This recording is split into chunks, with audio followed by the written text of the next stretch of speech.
Hi, I'm Maya from Book from Dreams and welcome to a new video.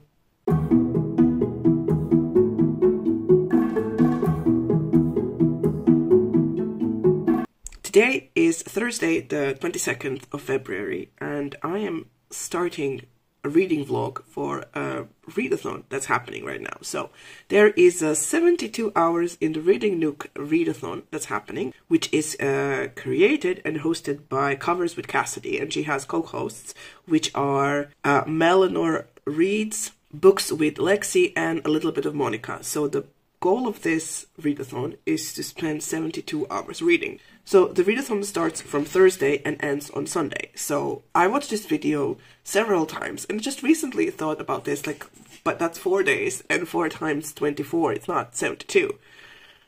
So I watched the video and paid attention to what was happening. And basically, the readathon starts at what would be 10 p.m. here where I live. And it would go on until 10 p.m. on Sunday.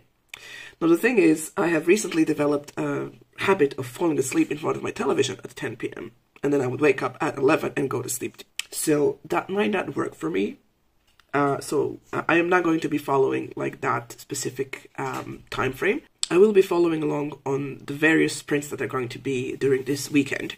But I will also time myself, so when I get to the 72 hours of reading, I'll just stop during these 4 days. Also, I'm doing something on Friday, so I won't be near a book at all, so like the whole Friday is short for me.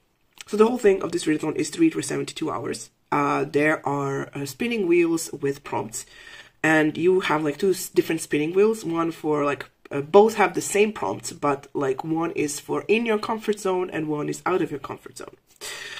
So what I will do now, I haven't spun anything, so I haven't used the wheel at all, so this will be a new one for me. I have been sort of embracing my mood reading lately, haven't read anything from my February TBR. No, I'm lying, I read 2 books from my February TBR, and the rest of it has been mood reading, so I'm going to try to mood read through this, but also try to somehow include some of the books from my February TBR, which is basically a picture. I don't have a video for this because I haven't been filming at all. I do have a picture on my Instagram, so you can check that out if you want to. I did go through the prompts and made some like notes on which books and stuff I can fit for each prompt. So yeah, let's go spin the prompt wheel and see what book I'll read first. Alright, so this is the spinning wheel. This is the technology I'm working in. I tried to do the screen recording, but it doesn't record sound, so whatever, we're doing it this way. So this is the spinning wheel, these are the prompts. I'll spin one for like activation. Alright. And then I'll spin one for my first book of the read. Alright, excellent. Thankfully it's not that one, because, okay. And now let's spin again to get the first book for this readathon. It says under, no, that's not under. Is that under 300 pages? Alright, so we have consulted the Oracle. This means less than 300 pages. So let me go check what I have for that. Okay, so I have checked what I have. So nothing that I have to read for like fantasy, Reddit's Fantasy Bingo Challenge is under 300 pages. Figures. So I am going to download the first issue of Morina Kutia and put it on my Kobo, and I'm going to read it. Morina Kutia, or Mora's Box, is an online literary magazine for speculative fiction. So the first issue, you can see the cover here. Judging by the cover, I'm not entirely sure. Like, it could be more sci-fi, but I know there's like horror and there's like speculative fiction in general. So yeah, I'm going to go read the first issue. And I'm going to time myself and, you know, so we'll have like the proper time so I don't exceed the 72 hours of reading that I'm supposed to be doing in this 4 days. Of course, my ebook reader is empty. That is low battery. So I'm going to watch The Bad Batch. New season started streaming on Netflix. I'll watch the 2 episodes I fell asleep watching yesterday till my ebook reader fills up and charges, and then I'll start with the reading.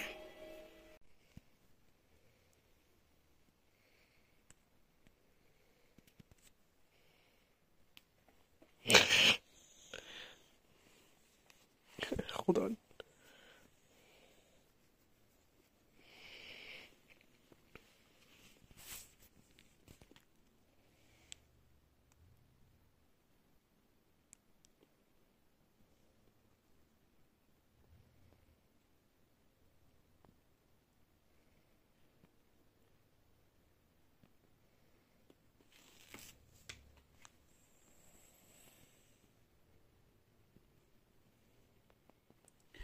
So 2 hours and a bit of change, lunch break, laundry break, and others. I've read my first book for this readathon, and this actually is the first issue of Morena Kutia on Mora's box. So this issue had 9 stories. My favorite would be, I think, Bajka o mračnoj princezi, which would be translated to The Fairy Tale of a Dark Princess. This was written by Mariana Čanak. I think that story was in Serbian. It was completely insane. It's like you were expecting like a traditional fairy tale.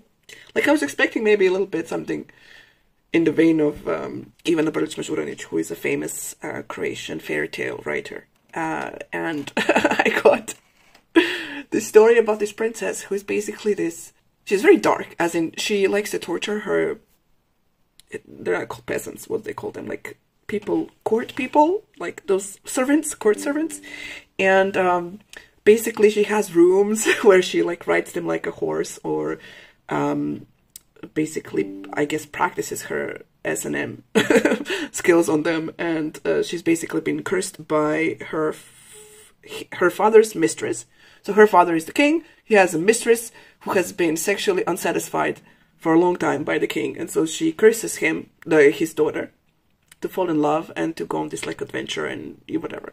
So this princess sees this dude in the gardens, and he leaves, and she goes to follow him, and on the way she meets a bunch of people and does a bunch of things which were, oh my god, it was so good. It was such a cool story. I really, really enjoyed it. Another really cool story, Farewell to Venice, was a really cool climate story about how, oh my god, it was in English and I forgot the name, those little things in the sea, clams things that basically overpopulated the Mediterranean Sea, actually the Adriatic Sea, and then the Mediterranean Sea, and then, you know, basically are ruining Venice, and now Venice is sinking, and the Chinese are moving the buildings from Venice to China, and it's just interesting. Just the whole issue was really, really interesting. So yeah, that's my first book for this readathon.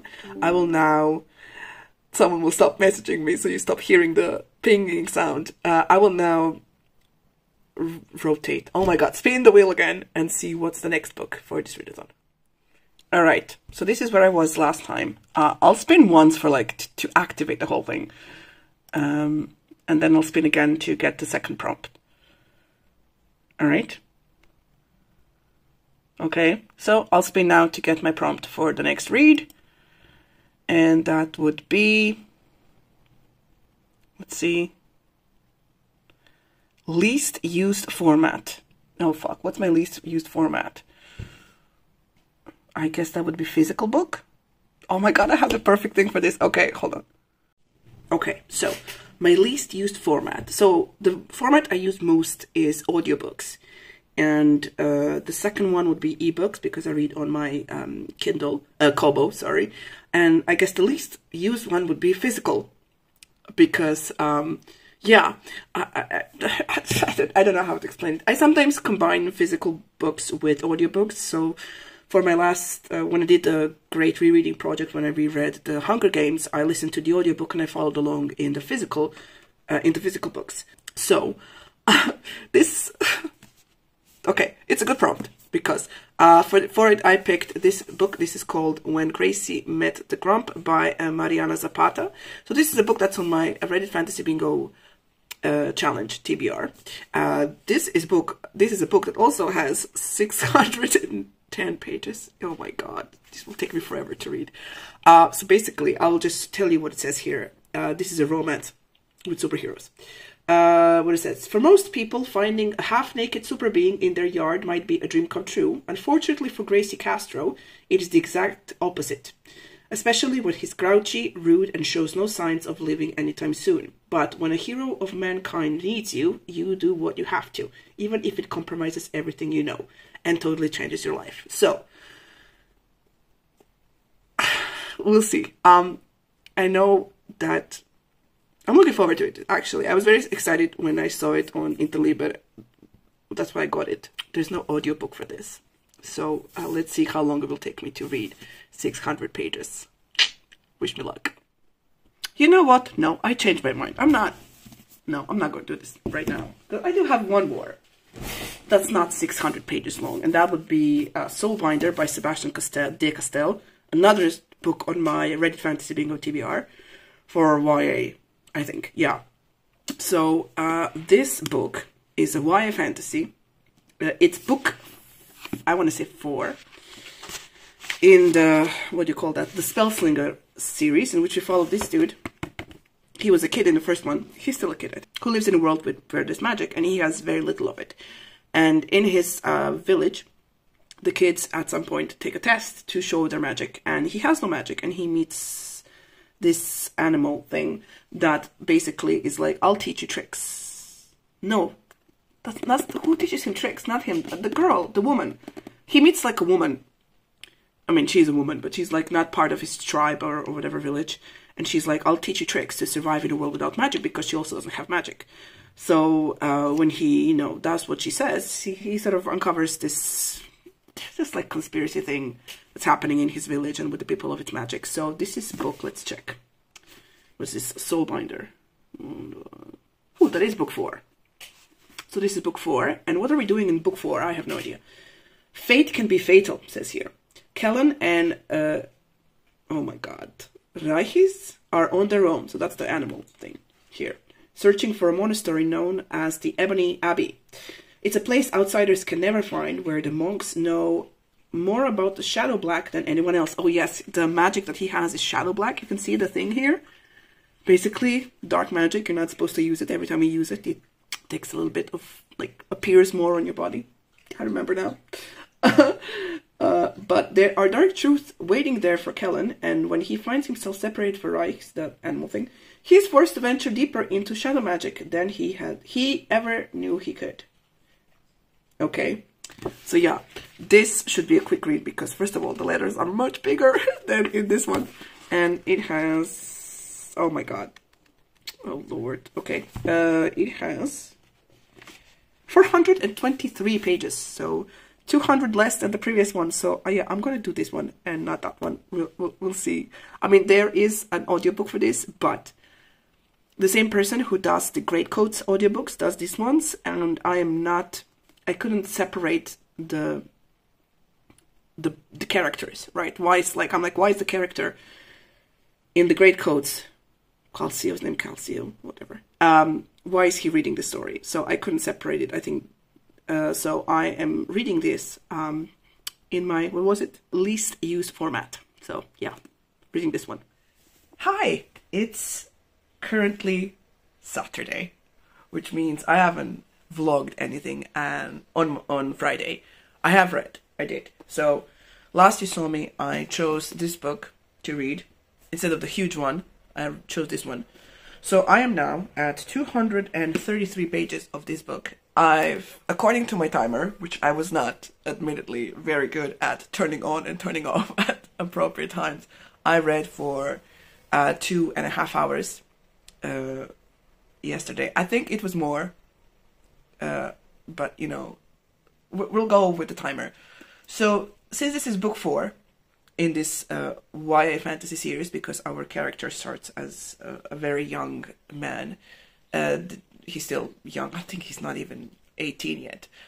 Basically, he has found this monastery that is supposed to cure his shadow black. This is this thing that you can see around his eyes, which is black magic, shadow magic, bad magic, according to his people. And he's sort of learning the limitations that he has with this magic. I mean, basically nothing has changed. If you read the first 3 books, then you know what kind of magic abilities he has, which are not many.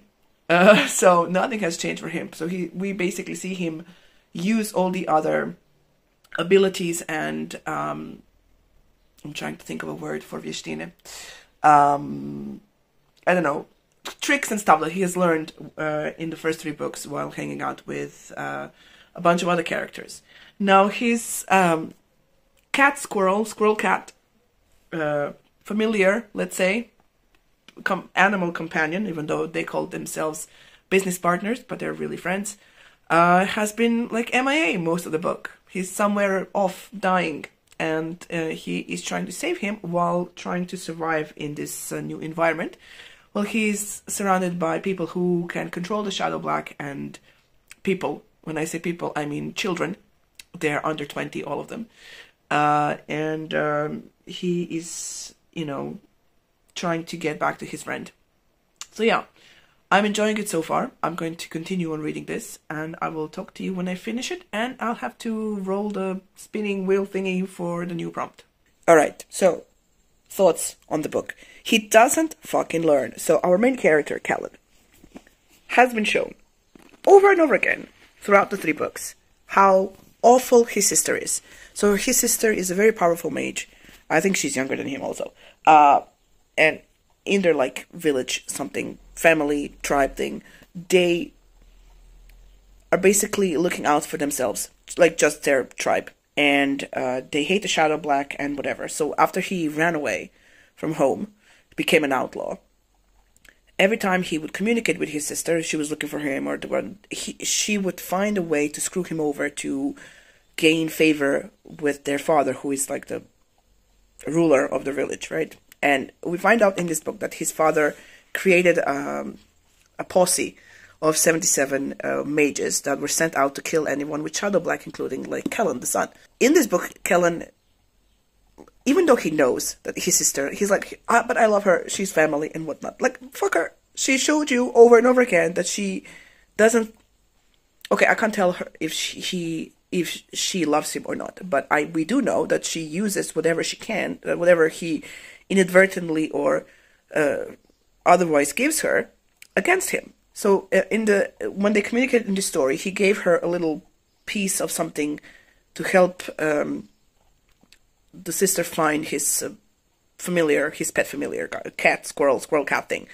And she basically used that piece to find him. And he's hidden away in this like mysterious sanctuary, monastery thing filled with people, you know, with Shadow Black magic. And yeah, now they fucking know where the sanctuary is. And now, like, oh my god, like, oh, he doesn't learn. It's very frustrating with him. Also, his family is shit, so.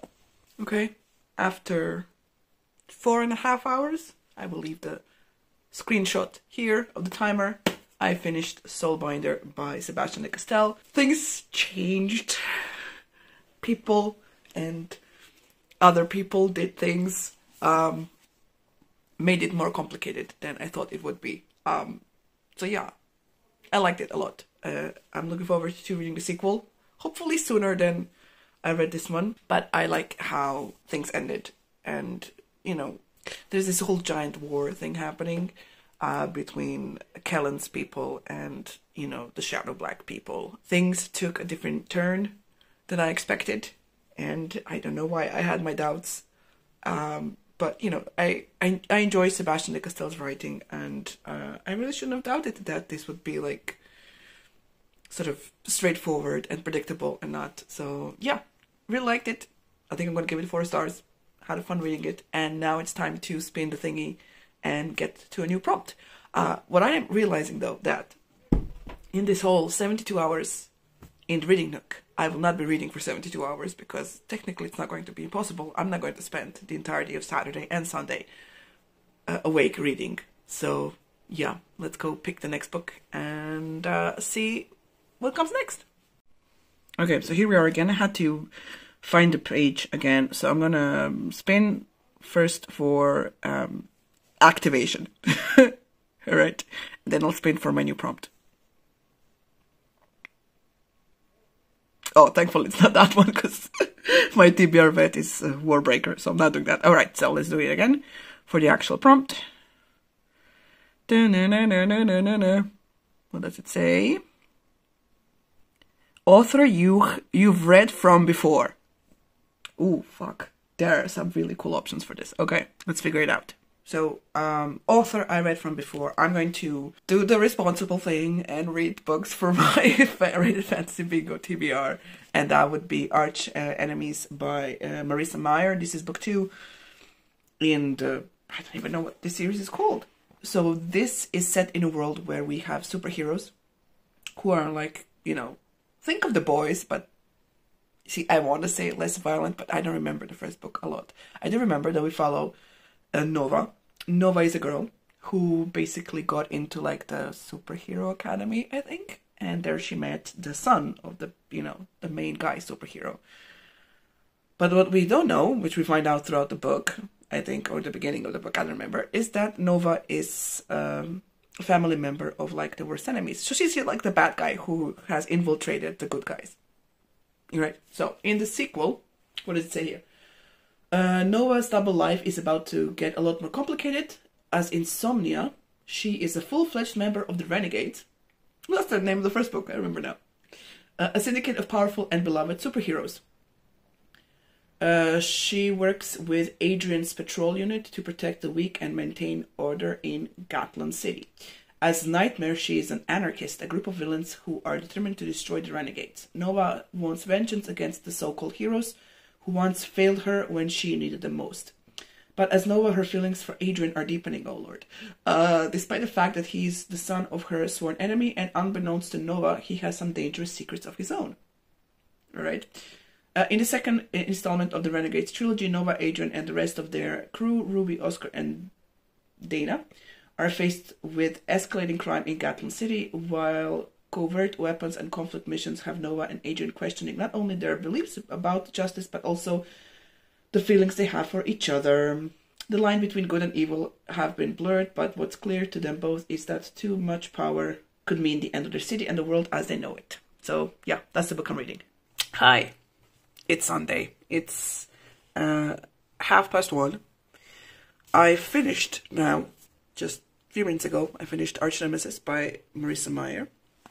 First thing I have to say, I forgot to click the timer. But I did listen to the audiobook, and the whole audiobook was 14 hours long. I usually listen on 2 times speed, but I managed to up it to 2.9 this time. That was weird. So I'm going to give it like 6 hours. So I'll put somewhere the amount of time I've spent reading in this 72 hours in the Reading Nook Readathon. This book is oh my god, it's so YA. It's so YA, and I'm over YA. This is not something that I read anymore, because we follow young characters who are, you know, dealing with, you know, life-altering events, and that are interspersed with them wondering about their love interests and discovering love for the first time, the first kisses and whatnot. Finished it because I was like, I'm going to finish it just so, you know, I can remove it from my TBR, and I am DNFing the series, and I'm actually going to give the whole trilogy. I do have the 3rd book.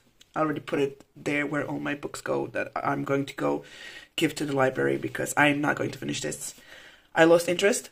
It wasn't really gripping me at all. This book deals with superheroes, and we follow our 2 main characters, one of them working for the bad side, infiltrating the good guys to sort of retrieve an artifact of her family's that gives great power. Throughout the story, we sort of find out how, you know, in the first book and in this one, how society came to be as it is right now in the story. You know, whether the rules and stuff that applies to the good guys, you know, are they good? Are they, you know, there's lots of talk about morality, because during the story they figure out a way to neutralize someone's powers in the form of a, not a cure, but, you know, a thing. And, you know, there were questions about whether should it only the good guys use it, and, you know, should they use it at all? You know, what's the morality, like who makes the decisions and whatnot. And you see the different types of renegades, which are the superheroes here, where basically, you know, you have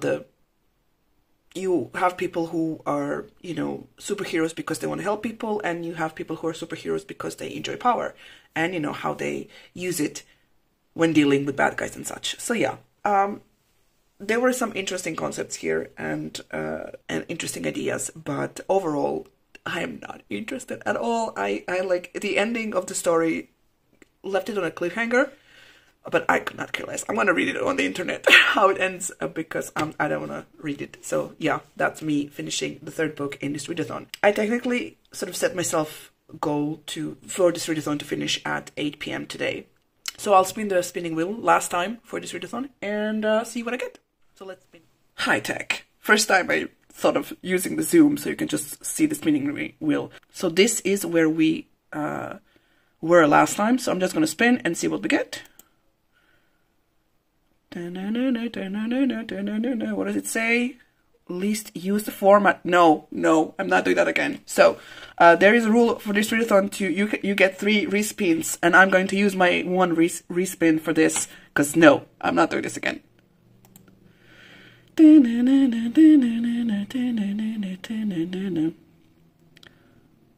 Friend recommends. Friend recommends. Oh my god. Friend recommends. Lord. Okay, I'm using a respin. I don't care. I don't have time to. I just don't want to go bother people and just, give me a book to read. Though technically I could read Ailey Hazelwood's, because my sister keeps telling me to read it, the first one, the Raylo fanfic, but no. Let's this won't work. So this is my second. I'm using my second respin for this. Oh Lord.